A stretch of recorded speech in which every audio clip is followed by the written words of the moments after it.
Hello students, welcome back to our YouTube channel. This is Vivek Misra, your economics teacher, and we are reading our 5th chapter of economics of Indian Economic Development book.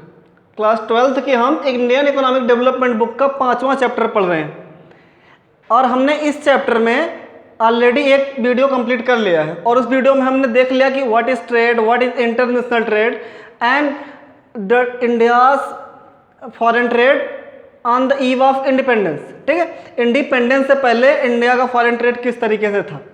Okay students, तो यहाँ पे मैंने लगभग आपके mind में मैंने make कर दिया एक तरीके से कि फॉरेन ट्रेड एक्चुअल में होता क्या है और अदर कंट्रीज के साथ में किस तरीके से एक्सपोर्ट और इंपोर्ट किया जाता है। ओके, तो आज की हमारी वीडियो में हम देखेंगे कि India's foreign trade after independence. अभी तक तो हमने इंडिया की आज़ादी से पहले इंडिया का फॉरेन ट्रेड देखा था, अब हम आज़ादी के बाद का फॉरेन ट्रेड देखेंगे इंडिया का। ओके, फॉरेन ट्रेड मीन्स वही export import to another country. तो इसको काउंट करने के हमारे पास 3 मेथड है नॉर्मली, सॉरी 3 मेथड नहीं, मतलब 3 तरीके से इसको तीनों में ऑब्जर्व किया गया है, 3 फीचर्स के बताए गए हैं। तो मोस्टली आपको पता ही होगा कि इंडिया की आज़ादी से पहले, मतलब on the eve of independence, India's economy was totally backward, stagnant. ठीक है, और इसकी जीडीपी बिल्कुल क्या थी, ग्रोथ रेट बिल्कुल डिम थी, बिल्कुल कम थी। आफ्टर इंडिपेंडेंस जब इंडिया आज़ाद हो गया तो इंडिया की जो इकोनॉमी थी, उसके जो बड़े बड़े इकोनॉमिस्ट थे, उन्होंने क्या सोचा कि how to growth, how to improve our GDP. ठीक है, और इसके लिए उन्होंने अलग अलग सेक्टर में अलग अलग तरीके से इनपुट किया। अब इंडियन इकोनॉमी में उन्होंने जब प्लानिंग कमीशन की शुरुआत की तो उनके दिमाग में एक चीज़ ये चल रहा था कि जो हमारे पास हम टोटल इनपुट करेंगे उसके बाद हमको रेवेन्यू मिलेगा, उस रेवेन्यू में जो हम कंजप्ट कर लेंगे, कुछ कंज्यूम कर लेंगे, फिर जो हमारे पास सरप्लस बचेगा उसको हम अगर बाहर किसी अदर कंट्री में एक्सपोर्ट करें हायर प्राइसेस पे तो हमको बेटर प्रॉफिट होगा। ओके, तो इस तरीके से इंडियन इकोनॉमी जो प्लानिंग कमीशन बनी उसमें अलग अलग लेवल पे देखा गया कि इस इकोनॉमी में कितना एक्सपोर्ट हुआ है, कितना इंपोर्ट हुआ। ठीक है, तो फर्स्ट फीचर है हमारा वैल्यूम ऑफ फॉरेन ट्रेड। इसका सेंस क्या होता है, volume of foreign trade means, sorry volume means एक तरीके से वैल्यू, ठीक, ऑफ फॉरेन ट्रेड वही एक्सपोर्ट एंड इंपोर्ट। ठीक है, कहने का मतलब अदर कंट्रीज के साथ जो एक्सपोर्ट और इंपोर्ट हो रहा है उसकी क्वांटिटी, उसकी वैल्यू कितनी है। ठीक है, मतलब किस 5 ईयर प्लान में हमने कितना एक्सपोर्ट किया, कितना इंपोर्ट किया और total net value foreign trade की कितनी आई। तो यहाँ पे हम देख रहे हैं कि in first 5 year plan India export was nearly about 3651, ठीक है 51, और एक्सपोर्ट कितना था 3109, और टोटल फॉरेन ट्रेड कितना आया था, अगर दोनों को ऐड करेंगे तो आएगा 6760। ओके, तो कहने का मतलब है कि फर्स्ट 5 ईयर प्लान में हमारी जो एक तरीके से इंपोर्ट एक्सपोर्ट था ठीक ठाक ही था, जिस तरीके से बैकवर्ड इकोनॉमी थी। ठीक है, आपको तो पता ही होगा कि कितना लूटा था अंग्रेज़ों ने। ठीक है, अब उसके बाद जब उनके जाने के बाद थोड़ा बहुत ग्रोथ करने लगे इंडिया, तो फर्स्ट 5 ईयर प्लान में देखा गया कि ठीक ठाक इंप्रूवमेंट हुई, मतलब एक्सपोर्ट इंपोर्ट ठीक ठाक रहे। सेकेंड 5 ईयर प्लान में इंपोर्ट अचानक से बढ़ गया, देख रहे हैं यहाँ पे 3651 से डायरेक्ट बढ़ के कितना हो गया अगले 5 ईयर प्लान में 5402, मीन्स की पॉपुलेशन बढ़ी। ठीक है, लोगों की डिमांड बढ़ी, डिमांड की सप्लाई करने के लिए गवर्नमेंट को एक्स्ट्रा एफर्ट लगाना पड़ा, बाहर से चीज़ें मंगानी पड़ी, तो इंपोर्ट बढ़ गया।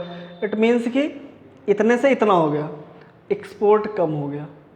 मतलब कि एक तरीके से फॉरेन ट्रेड में एक्सपोर्ट कम हो जाए और इंपोर्ट ज़्यादा हो जाए, मतलब ज़्यादा मंगाएं और दें कम, बाहर एक्सपोर्ट कम करें, तो इससे एक तरीके से लॉस होगा ना, इंडियन इकोनॉमी को लॉस हुआ। उसके बाद देख रहे हैं आप थर्ड 5 ईयर प्लान में और तेज़ी से इंक्रीज हुई इंपोर्ट्स। ठीक है, और बढ़ के कितना हो गया 6119, और एक्सपोर्ट लगातार कम होता गया। ठीक, और इस तरीके से हम देख रहे हैं हमारा जो फोर्थ 5 ईयर प्लान था उसमें वही लगभग ग्रीन रेवोल्यूशन की वजह से और अदर चीज़ों की वजह से हमने पर्याप्त लगभग क्या कर लिया, आउटपुट निकाल लिया एग्रीकल्चर सेक्टर में और उसको बाहर एक्सपोर्ट किया। हम लोग मोस्टली जूट, कॉटन, इन सब चीज़ों का, चाय, काफ़ी, इन सब चीज़ों का एक्सपोर्ट किया करते थे ना। तो इस 5 ईयर प्लान में हमारा एक्सपोर्ट अचानक से देख रहे हैं बढ़ गया, 2735 से बढ़ के कितना हो गया, 9426। ठीक है, तो ये सब करोड़ में चल रहा है। Okay students, 5th 5 year plan में देख रहे हैं हम कि ये बढ़ के हो गया 20,882 एंड ये हो गया 17,937। ये फिर उसके बाद इंपोर्ट कम हुआ है।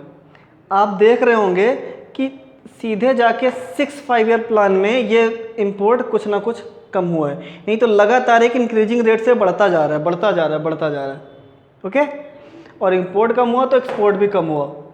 ओके स्टूडेंट्स, आते हैं हमारे 7th 5 ईयर प्लान पे। यहाँ पे हमारा एक्सपोर्ट इंपोर्ट दोनों बढ़ गया। सॉरी, ये आपका इंपोर्ट है और ये आपका एक्सपोर्ट है। ओके, तो इंपोर्ट इतना था, एक्सपोर्ट बढ़ के इतना हो गया। ठीक, फिर अगले 8th 5 ईयर प्लान में एक्सपोर्ट इतना, इंपोर्ट इतना, एक्सपोर्ट इतना, एक्सपोर्ट इतना, इंपोर्ट इतना। एक तरीके से ये देख रहे हैं इंक्रीजिंग रेट से सीधे बढ़ता जा रहा है। मतलब एक बार केवल कम हुआ इंपोर्ट, बाकी लगातार हमें बाहर से चीज़ें मंगानी पड़ी। तो एक तरीके से इसका डायरेक्टली या इनडायरेक्टली इफेक्ट पड़ता है। ओके, तो इंडिया जो फॉरेन ट्रेड था वो लगभग डेवलप तो कर रहा था, मतलब ग्रोथ कर रहा था, बट इंपोर्ट ज़्यादा कर रहे थे, हम एक्सपोर्ट कम कर रहे थे। क्यों? क्योंकि यहाँ पे इंडस्ट्रीज़ का क्या था, पूरी तरीके से अभाव था।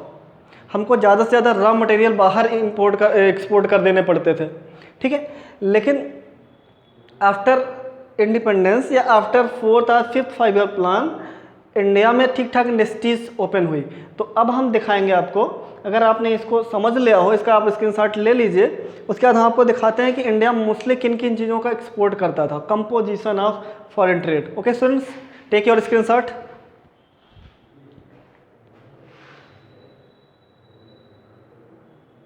तो स्टूडेंट्स, हमारा जो दूसरा फीचर है कि किस तरीके से हम इंडिया का foreign trade sector find out कर सकते हैं आफ्टर इंडिपेंडेंस, तो हमारा दूसरा फीचर है कंपोजिशन ऑफ फॉरेन ट्रेड।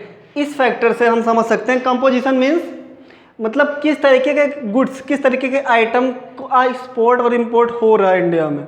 मतलब इंडिया में कौन कौन से आइटम का एक्सपोर्ट किया जा रहा है और कौन कौन से आइटम का इंपोर्ट किया जा रहा है। इन सब चीज़ों को हम किस में देखते हैं, कंपोजिशन ऑफ फॉरेन ट्रेड। ठीक है, तो मोस्टली हमको पता है कि on the eve of independence Indian economy was totally backward, so India has little more industries like आज़ादी से पहले टाटा, बिरला, यही सब मेन इंडस्ट्रीज थी इंडिया के पास में। ओके, तो बड़ी बड़ी इंडस्ट्रीज का पूरी तरीके से वो होने के कारण, अभाव होने के कारण इंडिया के रॉ मटेरियल्स मोस्टली बाहर जाते थे, एक्सपोर्ट किए जाते थे। मतलब इंडिया के जो एग्रीकल्चर से प्रोड्यूस हुए रॉ मटेरियल्स थे वो बाहर विदेशों को सप्लाई कर दिए जाते थे, फॉरेन में। ठीक है, और जिससे बहुत लिटिल सरप्लस उनको मिल पाता था, मतलब प्रॉफिट, जबकि उनको वर्क बहुत ज़्यादा होता था। ठीक है, एग्रीकल्चर सेक्टर में वर्क पूरा करते थे बेचारे, लेकिन प्रॉफिट का एक छोटा सा हिस्सा उनको मिल पाता था। अब क्या हुआ, आफ्टर इंडिपेंडेंस इंडिया में थोड़ा सा जागरूकता बढ़ी, अवेयरनेस बढ़ी, और लोगों ने क्या किया, इंडस्ट्रीज ओपन करना शुरू कर दिया। गवर्नमेंट ने भी परमिशन दे दी कि एक लाइसेंस के थ्रू आप इस लिमिट पे, इस क्वांटिटी पे चीज़ों को प्रोडक्शन कर सकते हो अपनी इंडस्ट्रीज में। ओके, जब गवर्नमेंट की परमिशन मिल गई तो प्राइवेट इकोनॉमी ने अपनी अपनी इंडस्ट्रीज खोलना शुरू कर दिया, ओपन करना शुरू कर दिया। ओके, और उससे जो इंडिया के रॉ मटेरियल बाहर जा रहे थे वो मोस्टली रॉ मटेरियल यहीं पे यूज हो जाते थे। ठीक है, उन्हीं को इंटरमीडिएट गुड्स के रूप में यूज करके फिनिश गुड बना करके अपने डोमेस्टिक मार्केट में बेच दिया जाता था। और फिर वो गुड्स जब इंडस्ट्रीज यहाँ पे आ गई तो फिनिश गुड बनने लगे, तो वही गुड्स बाहर भी जाने लगे। ओके, तो कहने का मतलब है कि decline in the percentage share of agricultural export, मतलब एग्रीकल्चर सेक्टर में हम जितने टाइप के गुड्स का एक्सपोर्ट करते थे उन सब में धीरे धीरे क्या होगा, रिड्यूस हो गया, मतलब धीरे कमी आने लगी। ठीक है, क्योंकि यहाँ अपने यहाँ भी इंडस्ट्रीज हो गई। ओके, दूसरा decline in percentage share of conventional item. Conventional item means like food grains हो गया हमारा, लाइक जूट हो गया, टी हो गया, कॉफ़ी हो गया। ठीक, इन सब चीज़ों का इंडिया पहले ज़्यादा से ज़्यादा एक्सपोर्ट करता था, लेकिन अपने यहाँ पे आफ्टर इंडिपेंडेंस पॉपुलेशन बढ़ने के कारण और लोगों में जब ये पॉलिसीज़ वगैरह आई, प्लानिंग का मिशन वगैरह आया, तो लोगों में थोड़ा सा अवेयरनेस बढ़ी उनको इन सब चीज़ों को लेकर, कन्वेंशनल आइटम को लेकर के कि इनको अपने पास रखें तो ज़्यादा सिक्योरिटी है। मतलब अपने यहाँ एक जैसे अलग अलग फूड ग्रेन्स को रखने के लिए अलग अलग जगह बनाई गई ना, अलग अलग गोडाउन्स बने हुए हैं, वहाँ पे खुद अब रख लेते हैं, पहले एक्सपोर्ट कर दिया जाता था।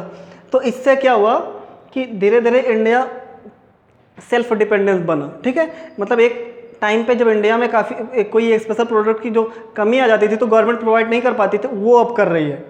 तो जिससे कि decline in percentage share of conventional item, मतलब इन आइटम्स का जो पहले वो एक्सपोर्ट किया करता था, अब धीरे धीरे क्या हो गया, धीरे धीरे कम हो गया।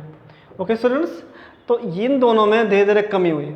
और increase in percentage share of manufacture good, India में इंडस्ट्रीज हो जाने के कारण इंडिया में फिनिश गुड तैयार होने लगे, मैन्युफैक्चरर गुड्स तैयार होने लगे। ओके, और मैन्युफैक्चर गुड्स में mostly germs and jewelleries, engineering goods, ये सब इंडिया ज्वेलरीज का तो इस समय सबसे बड़ा एक्सपोर्टर माना जाता है। तो कहने का मतलब है इन चीज़ों में हम देख रहे हैं कि मोस्टली इंडिया में कौन कौन से आइटम का एक्सपोर्ट और इंपोर्ट किया जाता है। ओके स्टूडेंट्स, तो आप इसका स्क्रीनशॉट ले लीजिए कंपोजिशन ऑफ फॉरेन ट्रेड का, फिर आपको लास्ट समझाते हैं लास्ट फैक्टर इसका। ओके,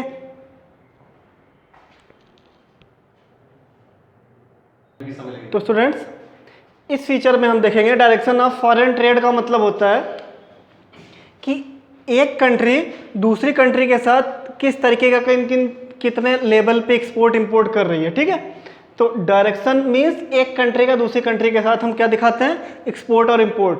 तो यहाँ पे हम इंडियन इकोनॉमी का या इंडिया का अदर देशों के साथ क्या दिखाएंगे, इंपोर्ट और एक्सपोर्ट, मतलब इंडिया किन देशों के साथ कितना ज़्यादा से ज़्यादा इंपोर्ट करता है और किन देशों के साथ ज़्यादा से ज़्यादा एक्सपोर्ट करता है।